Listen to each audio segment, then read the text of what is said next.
Mathematics में बहुत सारे ऐसे क्वेश्चंस हैं जो स्टूडेंट्स को गलती करने पर फोर्स कर देते हैं। ऐसे क्वेश्चंस को स्टूडेंट जब सॉल्व करने के लिए बैठते हैं वो सोचने लगते हैं कि इसका सॉल्यूशन ऐसे ही होगा। एक ऐसे क्वेश्चन पर आज हम लोग डिस्कस करेंगे जहां पर कि स्टूडेंट भ्रमित होते हैं। जैसे कि ये question T ratio CBSE class 10 math और ये T ratio R S. Agarwal sir की बुक का क्वेश्चन है chapter 10 exercise 10A। A and B, angle A and B are acute angles such that sin A is equal to sin B. Sin A is equal to sin B. Then we have to prove angle A is equal to angle B. अब इसके solution में हम लोग चलते हैं। देखिए, अगर इसका सॉल्यूशन देखा जाए तो गिवन क्या है, sin A is equal to sin B, तो हम लोग सीधा लिखेंगे गिवन है sin A is equal to sin B। अब यहाँ पर दोनों तरफ साइन है तो साइन को एलिमिनेट कर देते हैं। तो जैसे ही साइन को एलिमिनेट कर दिए तो A is equal to B और हम A को angle A is equal to angle B लिखेंगे और इस तरह से ये क्वेश्चन चुटकी में प्रूव हो गया।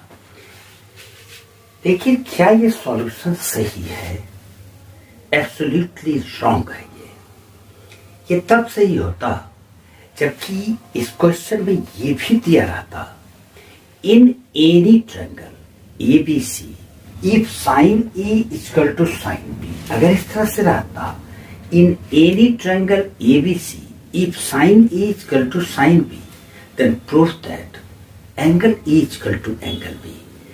पॉइंट नोट करने वाली बात है कि ये अगर किसी एक ट्रायंगल में होता तो हम इस सॉल्यूशन पर नजर भी डालते, लेकिन इस क्वेश्चन में ये डिस्कस नहीं है। इस क्वेश्चन में ये बोला ही नहीं गया है कि इन एनी ट्रायंगल, तो ट्रायंगल तो दो भी हो सकते हैं। हम एक ही ट्रायंगल में लेके साइन A को साइन B के इक्वल टू करके कैसे इसको प्रूव कर सकते हैं? तो इसका सही क्या है? स्टूडेंट यहीं पर वो गलती करते हैं। अब इसके सही सॉल्यूशन में चलते हैं। तो इसके सही सॉल्यूशन में चलने के पहले हमको एक ट्रायंगल नहीं दो ट्रायंगल बनाना होगा। इस क्वेश्चन को सॉल्व करने के लिए ट्रायंगल एक नहीं दो लेना होगा। एक ट्रायंगल लेंगे, ट्रायंगल ACD, जहां की एंगल C राइट एंगल होगा, और फिर दूसरा BEF जहां की E राइट एंगल होगा। ये हम ले सकते हैं, ये वैलिड है। अब क्वेश्चन के मुताबिक हमको दिया हुआ है sine A is equal to sine B, ये गिवन है। Sine A equal to sine B जो कंडीशन था, अब इसको हम लोग इसके साइड के रेशियो में लिखते हैं। साइन A ये एंगल लेंगे तो sine A equal to P by H, यानी CD by AD, CD by AD is equal to दूसरे ट्रायंगल में साइन B इक्वल टू लेंगे P by H, sine B equal to EF by BF। यहां तक लाने के बाद एक बहुत ही इंपॉर्टेंट पॉइंट यहां पर है जिसको अगर आप याद नहीं रखते हैं तो फिर भी गलती होगी। और वो क्या है कि ये जो रेशियो है इसको हम लोग थोड़ा सा चेंज कर देते हैं, और चेंज करके इसको हम लोग लिखेंगे कि जो EF है इसको यहां ले आते हैं और AD को यहां ले आते हैं। तो हम लोग लिखेंगे CD बाई EF, यानी कि CD बाय EF लिखेंगे। तो CD by EF is equal to, अब ये EF जब AD के जगह पे आए तो AD EF की जगह पे चला जाएगा, तो AD बाय हो गया BF। अब ये दोनों जब इक्वल है तो अगर दो रेशियो इक्वल हो तो अब इसको एक कांस्टेंट के इक्वल मान लेते हैं कि वो K के इक्वल है। जब क्रॉस मल्टीप्लाई करेंगे तो C D by E F equal to K होगा, तो C D into one C D, यानी कि therefore C D is equal to K into E F, K into E F. हम इसको ऐसा लिखेंगे। फिर जब A D by B F equal to K लेंगे तो A D into one A D is equal to K और into B F. तो इस प्रकार से हम इसको इस रूप में लिखेंगे। इस दोनों ट्रायंगल में C D by E F, C D by E F और फिर A D by B F, A D by B F का रेशियो हमको इक्वल है। अगर हम ये फाइंड कर लें, इसका जो थर्ड साइड है ए सी और इसका जो थर्ड साइड है ई बी, अगर इसका भी रेशियो इसी दोनों के इक्वल हो जाए तो ये दोनों ट्रायंगल सिमिलर हो जाएगा। तो अब हमारा काम होगा ए सी बाय ई बी को फाइंड करना। तो नाउ ए सी बाय ई बी या बी ई लिखेंगे।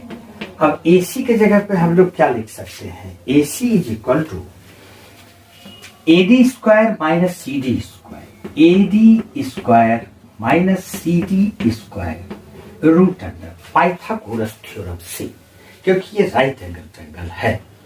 अब बीई को हम लिखेंगे by B F square minus E F square.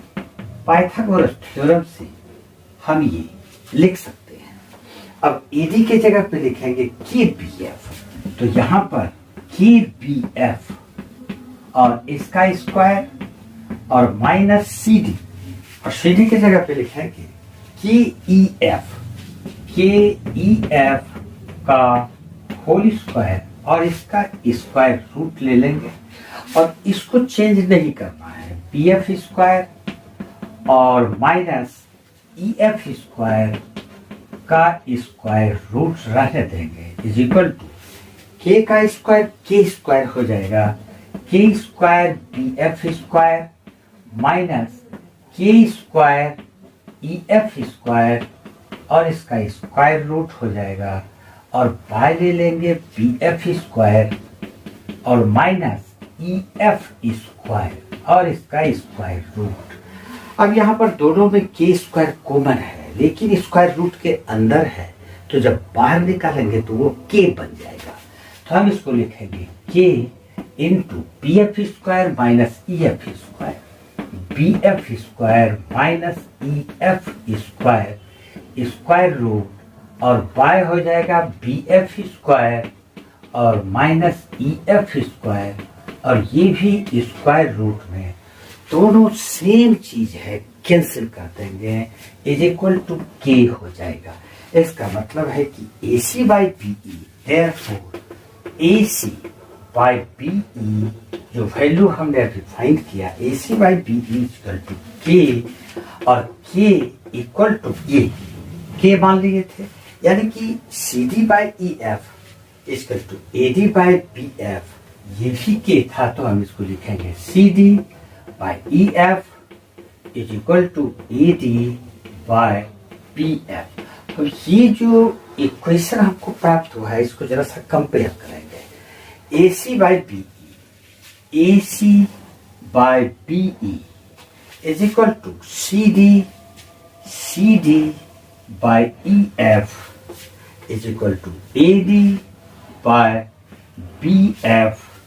इस प्रकार से अगर दोनों ट्रायंगल का रेशियो, साइड्स का रेशियो इक्वल है तो हम कह सकते हैं कि इन साइड से जो बना हुआ दो ट्रायंगल्स है वो सिमिलर है, क्योंकि अगर दो ट्रायंगल्स के साइड्स का रेशियो सेम हो तो वो सिमिलर ट्रायंगल्स होते हैं। इस प्रकार से ये दोनों ट्रायंगल जब सिमिलर है तो by S criteria, S criteria से हम कर सकते हैं angle A equal to angle B, यानी कि triangle A C D similar हो जाएगा ट्रायंगल BEF, ट्रायंगल BEF। और जब ये दोनों ट्रायंगल सिमिलर हुआ तो हम कहेंगे angle E equal to angle B, angle A equal to angle B। और यही हमको फाइनली प्रूव करना